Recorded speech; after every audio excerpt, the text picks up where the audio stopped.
What's good, everybody? I wear a shirt almost every day, which is weird. I mean, it's not weird, obviously. Um, you know, I'm a huge Batman fan, but I just needed like a bluish shirt like this, a yellow pants or like bluish shirt. But anyways, today's video is about the tush push. Now, heard, I never heard of the tush push before. Don't know what that is. I've seen it probably once when we was facing the Eagles. You know, I mean, I call it quarterback sneak. You know, that's what I actually grew up on, watching football for the first time. You know, quarterback sneak, you know, quarterback go under center. He snaps the ball, he put his head forward, and that's it. You know what I'm saying? But these, you know, obviously, you know, things advance, things change. I mean, they don't even call it the quarterback sneak no more. They call it the tush push, which is a little bit feminist. I mean, the tush, like somebody's behind, push, sounds. Why don't you just call it a quarterback sneak and move on with it? You know, have to come up with these freaking boneheaded names for things, and then next thing you know, you're gonna start calling wide receivers tap dancers. You know what I'm saying? But anyways, man,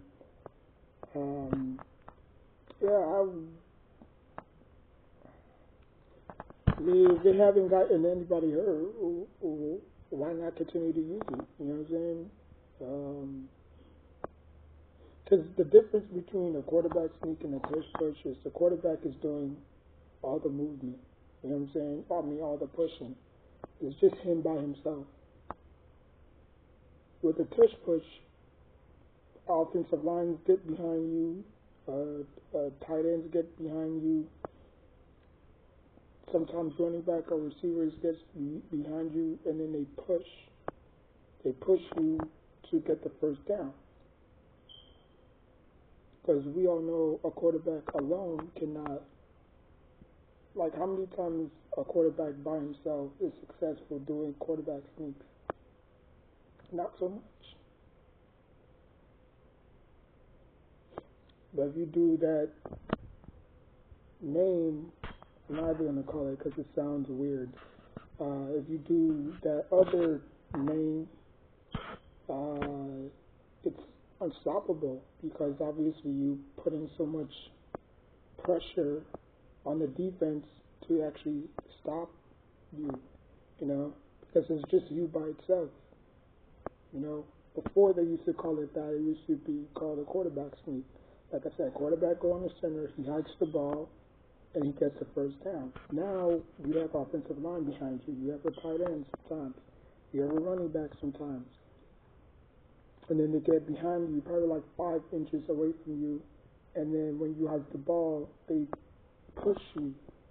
So it's hard for defensive ends or defensive tackles or linebackers to actually, you know, stop you because you're not the only one, you know. So they try to ban it. Obviously, with any rule that the NFL does, they have to overrule it, you know what I'm saying, by votes. And it was 27 to get a ban. They got 22 votes. So I guess the tush push stays for now. Oh my gosh, I just said it. Alright, whatever. The tush push, it stays for now. But I don't know. I mean, if the NFL want to review anything, review what's a catch. Because I don't know what a catch is. You know, like you remember back in college where you used to, when you catch a ball and you're about to go out of bounds, you could catch it, you could, you know, drag your feet, like tiptoe. You know what I'm saying? Like put one foot in and then drag the other one. You don't really have to maintain it and do all this extra stuff, you know. Like let's say let's say you're doing a hitch route, right? It's basically a hitch route is like you go up and then you go, at the corner. You can actually drag your feet. You can actually drag your feet to where, as long as you get one foot in and you drag the other one, you're good. Now it's like you have to maintain it, falling down. You have to secure it. It's like all this extra stuff that you don't need. That's why I said the NFL is going to become WWE pretty soon. I mean, it's a matter of time. I mean, I'm not saying that the NFL ratings are plummeting, but the product is just not there anymore. I mean, if you watch the NFL 23 years ago, way better than it is now. You know what I'm saying? Way better than it is now. So, I don't know what causes it. I don't know. I don't know if it's just people not interested in the product no more, or fans that was part of the 80s and 90s. Early 2000s, they just gave up on it because it was heading towards a bad, direction.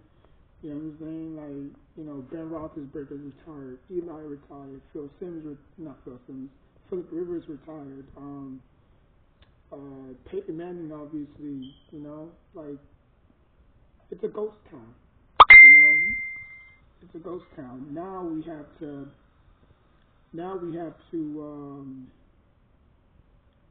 bring in the new cats. You know what I'm saying? Now we have to see the merge of Lamar Jackson and Patrick Mahomes, and we don't know if they're going to be on the same team 5 years from now, 10 years from now. You know what I'm saying? I know Patrick Mahomes is going to be a Chiefs for a very long time. Probably get his jersey retired when he's all said and done. But the other ones, I don't know. Like Josh Allen becoming, I think was it Josh Allen? No, 10 years ago, Cam Newton was the highest paid quarterback. So I think they gave Josh Allen an extension. Dak is still paid the highest for not doing anything in the past 10 years. Brock Purdy just got a big extension. Obviously, he did lead his team to the Super Bowl, but obviously he lost. It's like y'all giving money away to these quarterbacks. That's not even A1 sauce. That's I don't know, man.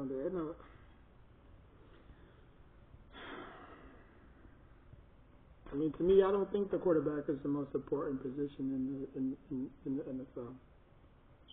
I never really liked the quarterback, to be honest with you. I mean, I know he's the end-all, be-all, but you have to factor in other positions too. Like I personally think that I personally know that the O-line is the most important. Because they control everything. They control everything. They control the running game. They control the passing game. You know what I'm saying? If you don't have a good starting five offensive linemen like the Cowboys or the Eagles, then you're probably gonna be a sitting duck. You can ask Andrew Luck. You can ask Russell Wilson. They've played behind atrocious offensive line, but you know what? They still managed to make it work. You know what I'm saying? Most quarterbacks can't do that.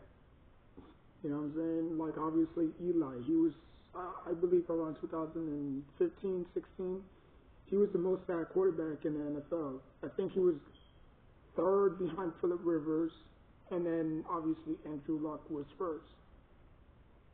Do you remember that meme that he was like seeing ghosts and stuff like that? Yeah, that's what happens when you have a crappy offensive line. don't want to retool. You know what I'm saying? Going out in the draft and drafting OBJ like he's going to solve your issues. No, you know. um, you know, but y'all want to crap on the Cowboys, but you know, year after year they're recycling these offensive linemen. You know, I mean, if one goes down or one retires, they just recycle and recycle and recycle, and you can see why they were pretty good at running the ball for almost 10 years. You know what I'm saying? Like, you go back to Marco Murray, Marion Barber, rest in peace, Zeke, you know what I'm saying? Like, the list goes on, you know, because they know how to manipulate the system, you know? So, I don't know what the tush push is, but anyways, now what that I do know what it is, it's just a quarterback sneak. That's all it is. It's a quarterback sneak. It's nothing more, nothing less. It's just a quarterback sneak. It's just there's more people behind the quarterback assisting him, you know? Because like I said, a quarterback sneak by itself, is just a quarterback, you know? He don't go dive. He don't go first head. He don't go head first in. He like sidearms it. You know what I'm saying? So when he snaps the ball, he protects the ball and he just, you know, goes down for the first down. Whether it's fourth and inches or especially fourth and inches. But yeah. Let me know what y'all think. Should the NFL ban the tush push? Or should they just keep it? Because if nobody's ever gotten hurt from that, I mean, what do the committee know about safety? They have never played the game. They've watched it from afar. They watched it from a view, but they've never actually played the game. So you're talking about you're talking about a group of people that have never played the sports, and they want to ban something that they see is unhealthy or unsafe. Like the NFL should just probably be like the Pro Bowl. Just play flag football then. Sure. If you're taking the physicality out of the NFL, what is the NFL? The NFL is like NASCAR. Like everybody just wants to see something or somebody crash, right? That's the whole purpose of NASCAR. Now, obviously, you don't want that to be malicious. You know what I'm saying? A lot of people that a lot of NASCAR racers that did get in car accidents was, you know, they escaped unharmed. You don't want it that way, but that's just how it is. You know, cars crash, and you know, I've seen crazy car collisions in NASCAR. Shout out to NASCAR,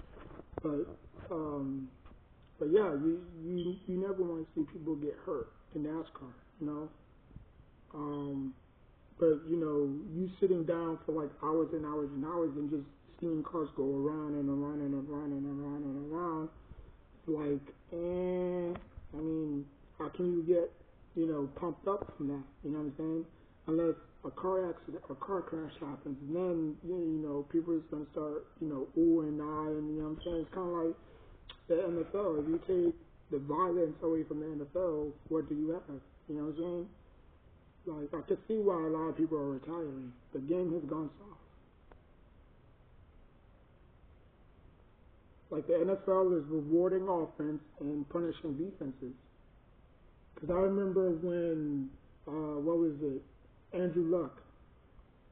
He was on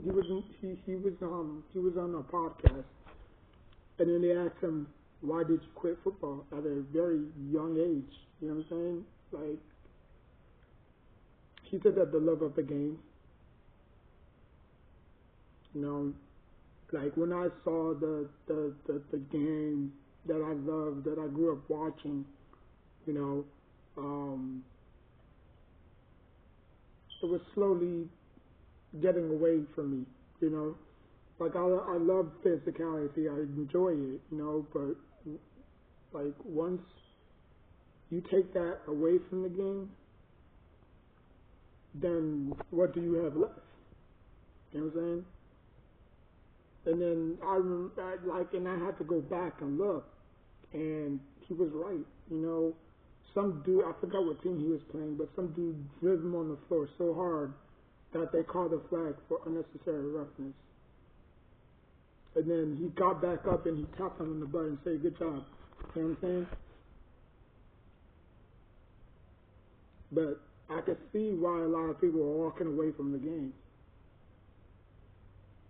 I mean, think about Eli Manning. He can still play, even though he don't have the mechanics no more and stuff like that. He can't throw it like he used to. He can still play. Ben Roethlisberger can still play. Drew Brees can still play. Peyton Manning can still play. Phillip Rivers can still play. But they chose to retire because obviously the game has gone soft. The NFL is not the NFL no more. I mean, is the physicality still there? Probably not. A whole bunch of young breds coming in the game. Like, I don't even know half of them QBs, to be honest with you, because I didn't grow up. I grew up early 2000s watching the NFL. I was never an NFL guy, you know. I mean, I started watching NFL when I was like in 6th grade, you know.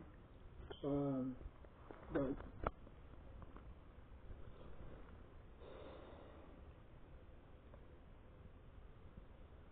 it was crazy though. But it is what it is. You know, it is what it is. Sooner or later, the NFL is going to be taken over by a bunch of young, unexperienced rookies. No, I'm just playing. But yeah, the NFL is going to be faceless, you know.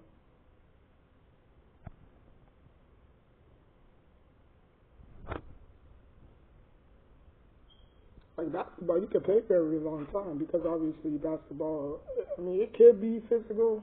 I mean, it depends on how you see it. You know what I'm saying? Like, there's physicality in football, in basketball. You just don't pay attention to it. You know what I'm saying?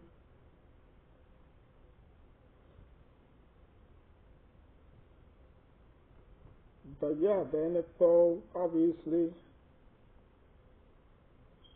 the NFL wants points. And I get it. Points put a lot of people in. You know, nobody wants to watch a game where it's just two defensive teams going back and forth.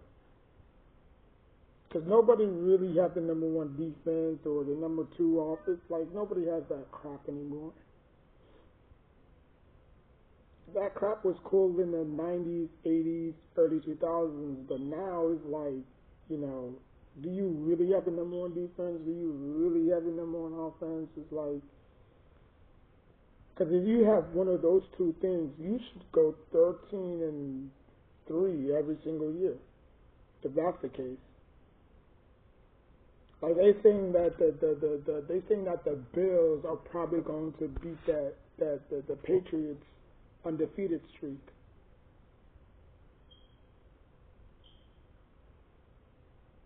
And if you look at the Bills' schedule, it's fair enough easy. I think the first 5 games are very, very winnable. You know, they're actually playing teams that finish, third or fourth in their division. If you look at their schedule. So it wouldn't shock me if the Bills start off 9-0, 8-0, 7-0, 5-0, 10-0. It wouldn't shock me.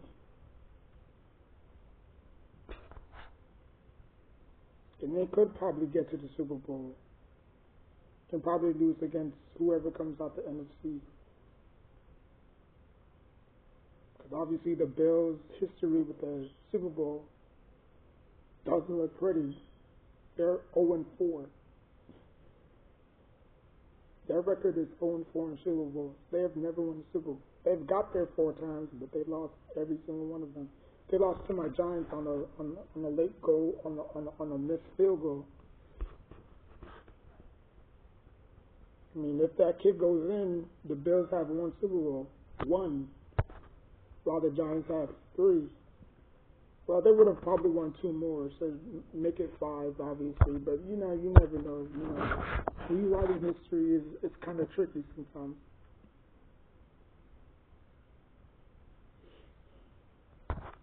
But let me know what y'all think about the Tish Push.